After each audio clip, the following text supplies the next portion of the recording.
How do? Ian Crawford, cutlery safety expert here. I work for the Steel and Cutlery Manufacturers, Allied Trades, Industries and Guilds Association, SACMATIAGA for short. And I'm helping to raise awareness about health and safety, especially the dangers of cutlery. So remember, think once, think twice, think fork, spoon and knife. As we head towards April, we can't help but remember the story of the Titanic that sank almost 109 years ago. Now, my great-grandfather, Frank Arthur Horatio Crawford, was employed on the Titanic. I'm pleased to say that no, he wasn't the health and safety officer, nor was he the deck chair rearranger. No, my great-grandfather Frank was the Titanic's chief cutlery consultant. He joined the great ship long before it set sail and made sure first-class passengers had the best quality and finest silverware possible, but even in standard class, he made sure the forks, knives and spoons were as good as could be. What I want to do is take you back to that fateful maiden voyage in April 1912 and show you how my great-grandfather's skill and knowledge, and indeed his bravery on the night, meant that, as the great ship sank into the icy Atlantic, he was able to make sure, as the lifeboats were launched, that he helped to save dozens, maybe even hundreds, of the finest knives, forks and spoons. Indeed, using his own ingenuity, and some may say courage, he was able to put on a wig, grab a lady's fur coat, and he, along with his sacks of cutlery, were able to find a nice cosy place in one of the lifeboats, ensuring that through his selfless actions, the Titanic cutlery would be safe for future generations of our family to enjoy. Obviously, he couldn't admit to what he'd done, but my great-grandmother was very happy when he returned with his silverware bounty, and we've looked after it very well ever since. In fact, every year, on the anniversary of the sinking of that great ship, we serve a fancy meal. We have cocktails, the finest whiskey, and the best gin and tonic, although, out of respect, we never serve our drinks with ice. We lay out the fine cutlery. There's the salad fork and salad knife, the fish fork and the fish knife. The fish fork and knife are easy to spot. They're the ones with gills and scales. There's the meat fork and meat knife, or if you're veggie or vegan, there's an equivalent. You can spot the difference, by the way, between the meat knife and the veggie knife, because the veggie ones are usually much thinner, paler, and frankly, not quite as strong. Don't forget the dessert spoon and fork, and of course, the ever-important, last but not least, or should I say last but not least, don't be a nutter, use a knife to spread butter, of course, the butter knife. It is worth recapping the etiquette of dining while we're here, by the way. If during the meal you need to rest and put down your knife and fork, perhaps to step away from the table.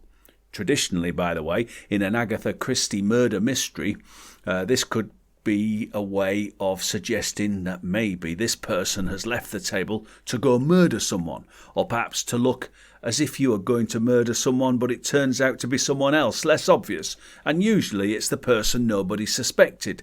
This is why I always say if there has been a murder, always suspect the person you least expect. Were they murdered by themselves, for example? If the answer is no, suspect the youngest or the smallest person. That's what I always do. Sure, that baby in the cot looks pretty innocent and cute, but when it comes to murder mysteries, rule nothing in and rule nothing out. That baby lying on its back, giggling, may well just be a murderous, shorter than average person in disguise. That's why, when entering a room, I always check babies for tattoos, weaponry, and that killer look in their eyes. Trust me, once bitten, twice shy. Anyway, if you do leave the table during a meal, simply cross the knife and fork. Oh, but remember to minimise the likelihood of a fork-related injury. You should always remember, don't be a clown, turn that fork down.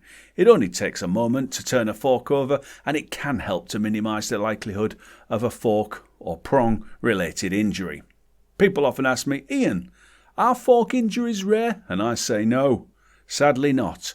They're up 7% this year on year, and they're still happening, and kids are especially vulnerable.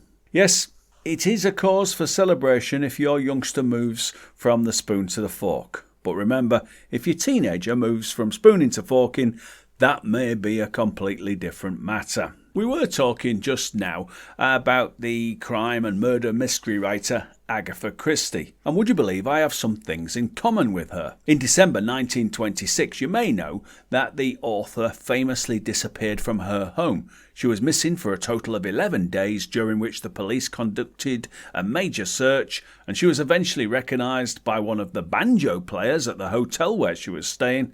But when her husband arrived to collect her, she didn't recognise him, and the papers at the time reported that her memory had completely gone.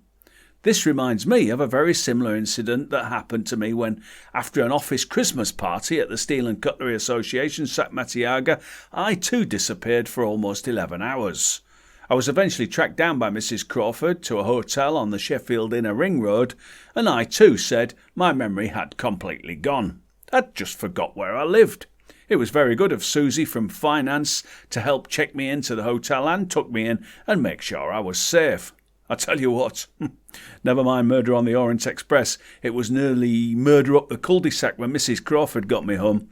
Although, I have to say, we do chuckle about it now, usually when we're on our way to the marriage and relationship counsellor. Another thing I have in common is that I'm also a crime writer. I've written a series of stories about a long-in-the-tooth detective with an eye on retirement. His name is Inspector Fork.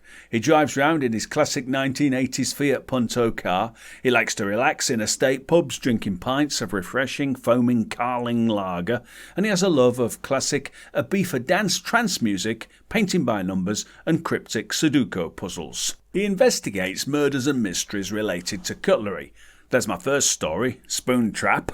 I won't tell you the ending, but when you find out who did it, you'll kick yourself. There's Death on the Knife, about a cutlery salesman on holiday in Egypt, and Murder on the Forking Express, which really does have a twist in the plot. Would you be surprised if it turned out everyone in the dining car had a hand in the murder? Mind you, the victim had been talking loudly on his mobile phone. Between me and you, people often think the butler did it, but more often than not, it wasn't the butler, but it was the person with the butter knife. Anyway, that's what it's like in my stories. I'm still trying to break through into mainstream, and as far as publication is concerned, I've had a few rejection letters, but they just spur me on. Don't forget, J.K. Rowling was rejected 12 times before her Boy Wizard stories were accepted for publication. Well, I've only been rejected 10 times so far. I'll tell you what, if they don't accept me next time I write, I may contact a different publisher in future. Anyway, before I finish, I hope all this talk of murder and crime hasn't scared you at all.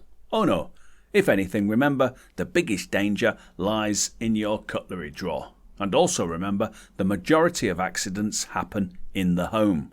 This is such a worrying statistic that I sometimes wonder if it would be safer if I sold up my house and maybe moved in to live with my neighbours.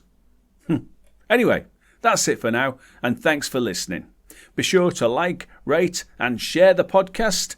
And by the way, although these Spoon Sense podcasts are of course deadly serious, if by any chance you would like some top quality comedy relief, and if you're a fan of hilarious sketch comedy, then I can recommend following my friends Clowns HQ. That's at Clowns HQ on Twitter.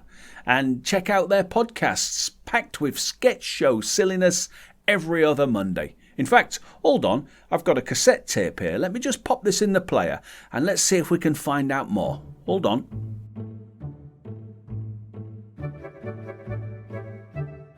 In a world of wonder. See? That's my feet! And horror. The military advise that the flesh-eating pigeons can only be stopped by destroying the brainstem, and that they do not poop. That makes no sense. Why did they do that? One podcast fights the forces of evil. The new and improved diabolical disintegrating death ray! Triumphs over adversity. Now, I'm not sure how to pronounce this word. And brings hope. Live your life. Joy. No! And silliness. Perfectly normal. That podcast is Release the That's painful. Clowns. Coming to ears near your head now. Release the Clown Sketch Comedy Podcast on Podbean, iTunes, YouTube, Spotify, and all reputable platforms. Oh, this is most pleasing. Yes, quite marvellous. Fantastic. Check 'em out. That's Release the Clowns. So, that's it for now. My name is Ian Crawford, cutlery safety expert. Until next time, please do take care with your cutlery. Think once, think twice, think fork, spoon and knife, and whatever you do, please practice spoon sense. Stay safe, but most of all, stay cutlery safe.